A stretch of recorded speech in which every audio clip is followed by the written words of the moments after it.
Pirating was a lucrative venture. It came with high costs yet high rewards, and throughout our history there have been some successful pirates with some grim ends. But what about the pirate who held the most profitable venture? The one who is known worldwide as the most richest and powerful pirates alive. This is the story of Henry Every.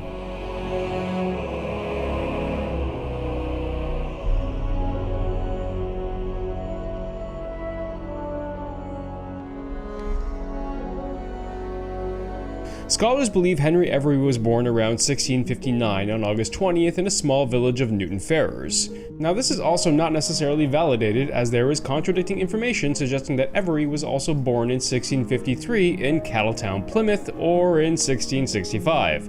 Nonetheless, mid-60s, Every was born. There is also confusion over his name. Many people refer to him as Avery. However, modern scholars have debunked this, and Henry Every is his actual name, as this is what he registered under when entering the Royal Navy, prior to the onset of his pirate career. Throughout his youth, Every was a sailor serving of various Royal Navy ships. One of the ships he sailed on was the HMS Rupert, who helped in the War of the Grand Alliance, which pitted England, Bavaria, Dutch, Palatinate, Saxony, and Spain against Louis XIV of France and his rapid expansion. Every would sail under the command of Sir Francis Wheeler, and would eventually be promoted to master mate following the capture of a large French convoy. In late June 1690, Every was invited by Francis Wheeler on the new ship, the 90-gun HMS Albemarle, who was involved in the Battle of Beachy Head in 1690, which saw drastic losses for England. In August of that year, Every was discharged from the Royal Navy and entered into the slave trade, reportedly under commission of Isaac Richier, an unpopular Bermudian governor. I won't go too much into the portion of his story, as his slave trade employment remains undocumented. In 1693, as a result of his experience in the Royal Navy, Henry Every was promoted as first mate, and took part in a historical venture referred to as the Spanish Expedition, with 4 warships known as the Pink Seventh Son, Dove, James, and Charles II, in hopes to reinvigorate the stagnating English economy. The venture didn't go as planned, as their ships for some reason took 5 months to reach the northern city of Corunna, whereas it should have been 2 weeks. Worst of all, the legal documentation from Madrid hadn't arrived, thus forcing the ships and the crew to wait. Months passed and the crew became restless, as payments was not being provided and the crew were stuck in Corunna, unable to send support to their families. Their wives back home also petitioned for the ships to return. However, those petitions were denied. Many of the men were beginning to feel as if they were secretly sold to the Spanish as slaves. With no income and no expected timeline for a return, a mutiny was beginning to brew throughout the crew. And Every, who had battle experience and was born to a lower social rank, would lead this mutiny against Admiral O'Brien. On May 7th of 1694, Admiral O'Brien was to be scheduled ashore, thus giving a perfect opportunity for Every and his men. At 9 p.m., they boarded Charles II and managed to take that ship by surprise. The crew and Captain Gibson were bedridden at the time and did not stand a chance. Every had a few good men on his side, and Captain Humphreys of the ship James would fire upon them, claiming that they were deserting their post. This would alert the Spanish night watch, and Every sailed out to open seas for a quick escape.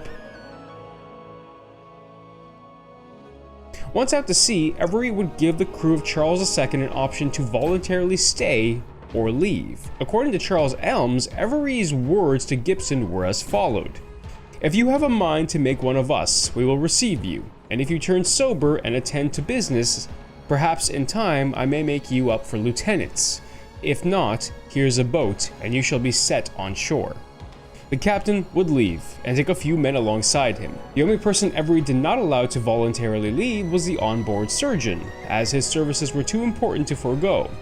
It was at this time Every addressed his crew and decided to sail to the Red Sea, after reports of fellow pirate Thomas Tew's successes in capturing an enormous prize a year earlier. They renamed Charles II to the Fancy, a name which reflected the crew's renowned hope and quality of the ship, and set sail for the Cape of Good Hope.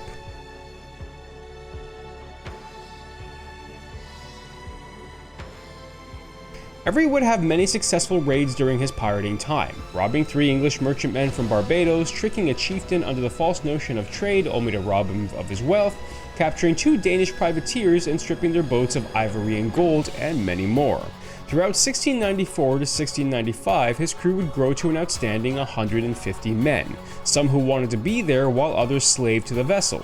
But nothing was as successful as his biggest and most profitable haul in 1695, where he, alongside a few pirates, would attack a 25 Grand Mughal convoy that would see the most successful raid in pirate history.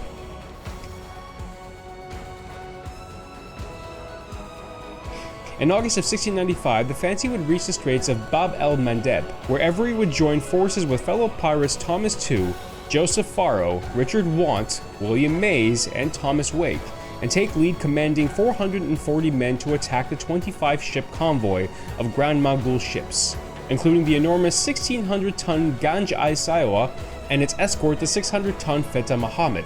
Although the Mongol convoy managed to slip past the pirates through the night, the chase would begin the next morning. Richard Want's ship, the Dolphin, was so slow that the ship was burned and the crew joined Every's. Thomas II would begin the battle first against the Feta Muhammad. However, he would die in this battle and the crew taken capture. However, 4 to 5 days later, Henry Every's ship along with the remaining pirates managed to catch up to the Feta, and following its battle with II was still suffering from damages. The Feta Muhammad would put up little resistance. The pirates would sack the ship and take about 50 to 60,000 British pounds and divide it amongst themselves. The Feta Muhammad was also said to belong to Abdul Ghaffar, a reportedly wealthy Surat merchant. But now, the sights were clear and the 1,600-ton ganj-i-sawai, protected by the additional 400 musketmen on board, was in view. Every, along with the 2 other ships that survived the battle, would lead an assault on the massive ship. Every would begin the assault with a highly successful broadside volley on the ship, taking out its main mast. The ship was unable to escape. Every would pull alongside the ship and prepare for an assault, but the musketmen stopped any pirates from boarding.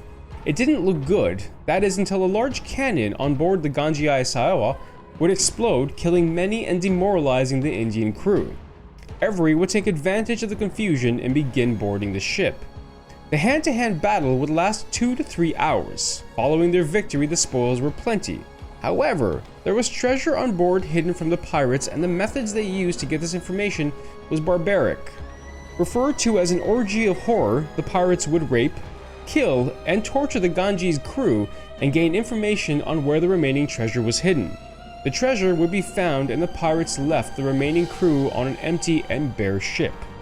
Being as the ganj-i-sawai was the greatest and most lucrative ship on the Muslim fleet, the pirates banked anywhere from 200,000 to 600,000 British pounds, including 500,000 gold and silver pieces.